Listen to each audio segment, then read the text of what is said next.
Welcome to the Vroom Vlog. My name is Carson, and in this episode we break down some video from the Packwood Championship Tour. This is the first tour event that either my dad or myself had entered in, and it was also the first national level event that we co-drove at, and so it was a lot of fun to co-drive with my dad at a big event like this. And you can see there we had a lot of fun.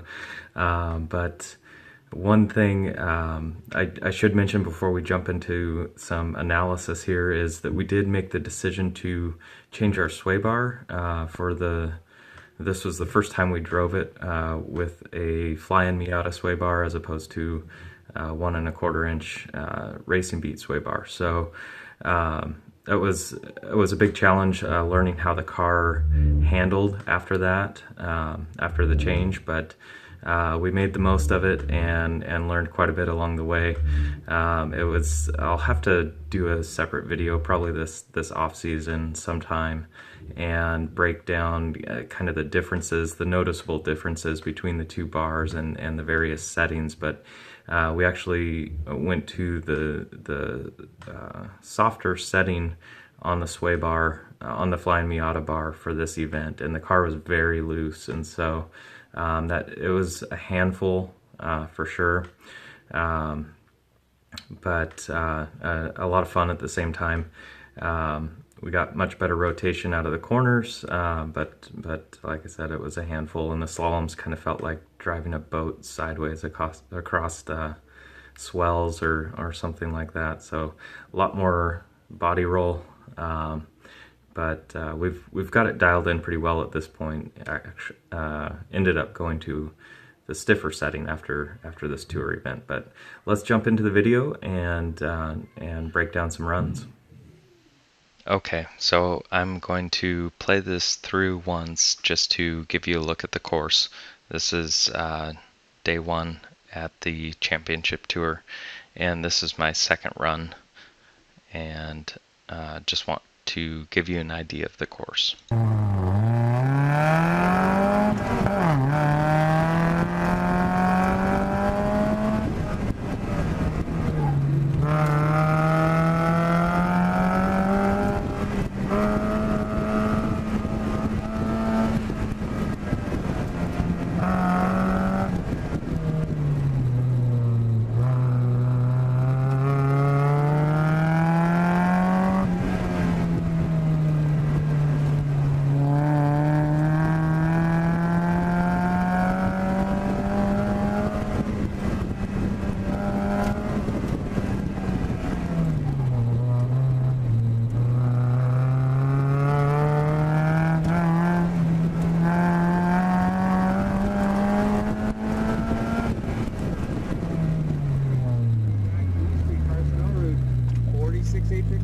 Picks up 2.1. He moves from 9th up into 3rd, just 14,000 back jump. So that's what the course looks like. Now we're going to break it down section by section, and I've got about 5 sections total to give you some insights on here. Top run, of course, there's my first run. Bottom run is my final run of the day, and we'll see where we gained and lost time throughout the day.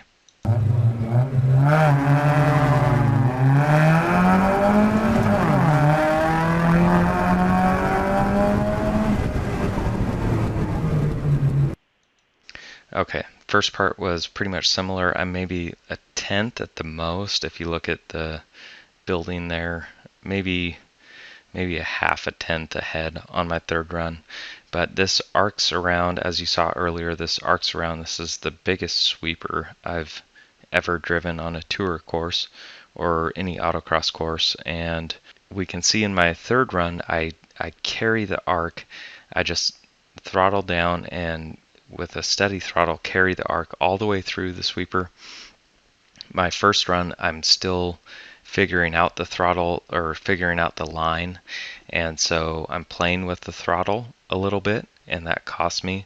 I'm about I hold through the sweeper 46, maybe 47 miles an hour on my first run. on my third run, I'm holding 50 miles an hour through this entire sweeper, or through the last half of the sweeper. And by the end of it, I hit the rev limiter on my third run. I'm just barely get up to 57 miles an hour. On my first run, I am 53 miles an hour, so 4 miles per hour difference at the end of this sweeper.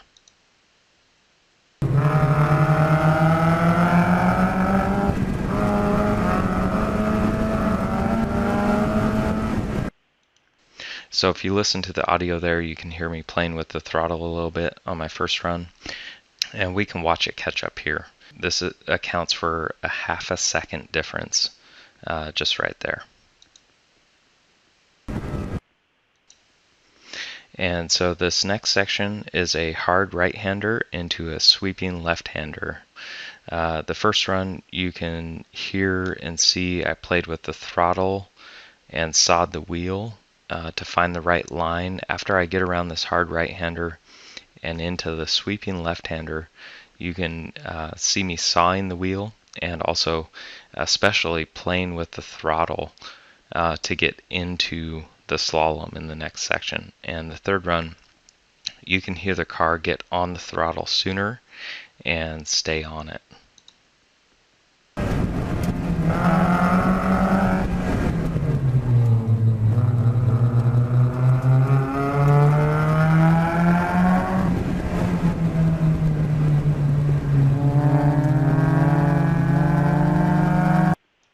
So there's the throttle play, and by the third run, I committed to the throttle early and got into this fast slalom with much more speed. This accounted for 2/3 of a second right there, and so when we watch it catch up, that's 0.66 seconds that I was ahead on my third run. And getting on the throttle early out of the last sweeper allowed me to enter the slalom 4 miles per hour faster than my first run, 44 miles per hour instead of 40 miles per hour. And this was a high-speed slalom that allowed for a fast entry. And so we can see that I'm able to carry this all the way through the slalom. So we'll watch it catch up, and then I'll play.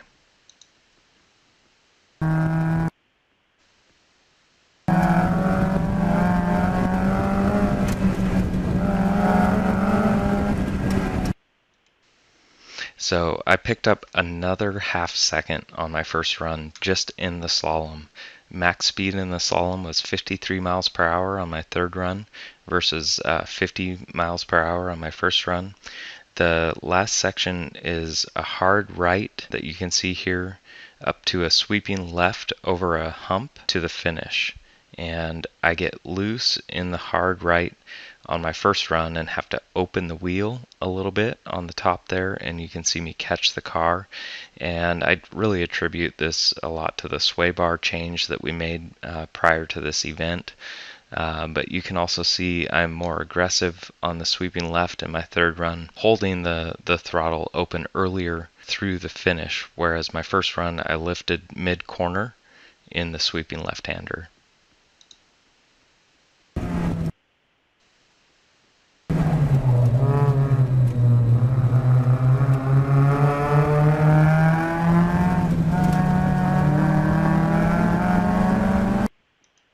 So this accounted for 1/3 of a second by the end. I was 53 miles per hour at the finish on my third run and 49 miles per hour on my first run. And so we can take a look at that 1/3 of a second here. And then we're going to jump into, well, let's take a look at the 1/3 of a second. That's all it takes to make a 2-second difference over the entirety of a course. That's the breakdown of day one. I gotta say, I'm really proud of my dad breaking into the 40s with this is the loosest car we've ever had that I've ever made him drive. And he was learning this all on the fly on the national stage here at the Packwood Championship Tour. And so he did a great job on day 2 to wrap up the weekend. And so we're going to take a look at his day 2 fastest run just to give you a look at the course. And I'll be focusing on the exit of the slalom as kind of the same course in reverse or backwards, but I will focus on that off-camber slalom exit. He actually exits that slalom into the off-camber section there much faster, about 4 miles per hour faster than my fastest run on day 2.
So yeah, definitely proud of him for learning that extremely loose car that we had after the sway bar change.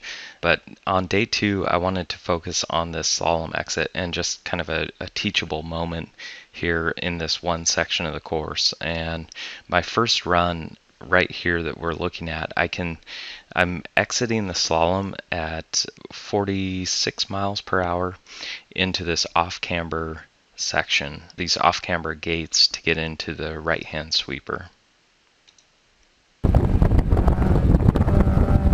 46 right there on my first run. And that was decent, of course, but my first run, or I'm sorry, my second run here, this is where it gets interesting, and this is the teachable moment here.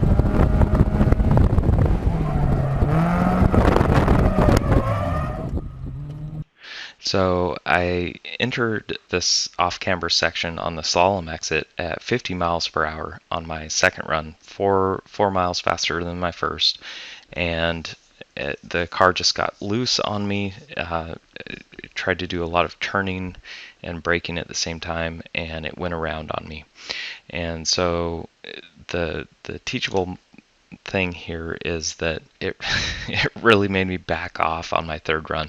My third run was still my fastest of the day, but unfortunately I got really timid at the end of this slalom on my third run. And so we can see here, third run, feathering the throttle. That cost me just exiting the slalom and feathering that throttle, being timid about it. This section cost me 1/3 of a second on my third run over my first run. And so in my first run I was 1/3 of a second faster, and yet my third run, of course, that was still my fastest for the day. And so I don't know what to say about it, except for, if you spin out on a section and you got to go and race it again, just still try and be aggressive, try and bring everything, try and realize what made you get loose or spin out on that section, and realize that you can still carry speed through there, because I was 3 miles per hour slower entering this section than my first run, but yet this was my fastest run of the day.